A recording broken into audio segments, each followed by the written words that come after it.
সারা দেশে এসএসসি ও সমমান পরীক্ষার প্রথম দিনের পরীক্ষা শেষ হয়েছে। বৃহস্পতিবার সকাল 10টায় শুরু হয়ে দুপুর 1টায় এই পরীক্ষা শেষ হয়। এদিন 9টি সাধারণ শিক্ষা বোর্ডের অধীনে সারা দেশে বাংলার প্রথম পত্র পরীক্ষা অনুষ্ঠিত হয়। এদিকে পরীক্ষার শেষে শিক্ষার্থীদের হাসি মুখে রাজধানীর বিভিন্ন পরীক্ষা কেন্দ্র থেকে বের হতে দেখা গেছে। ঢাকা মাধ্যমিক ও উচ্চ মাধ্যমিক শিক্ষা বোর্ডের তারা বাংলা প্রথম পত্র পরীক্ষায় যে প্রশ্নপত্রের পরীক্ষা দিয়েছে তা নিয়ে সন্তুষ্টি প্রকাশ করেছে।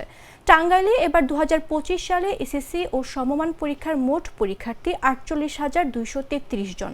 সেখানে শহরের বিভিন্ন কেন্দ্রে পরিদর্শন করে জেলা প্রশাসক জানান কোনো ধরনের সমস্যা হয়নি।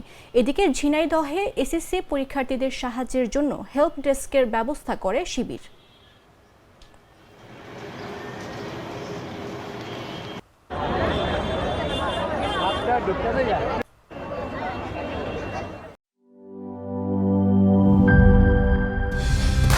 কালার এক্সপার্ট, জর্জ স্যাপ এবং মাইল্ড অন হ্যান্ডস টেকনোলজি সমৃদ্ধ অরিক্স ক্রিস্টাল ওয়াশ আপনার লন্ড্রি এক্সপার্ট।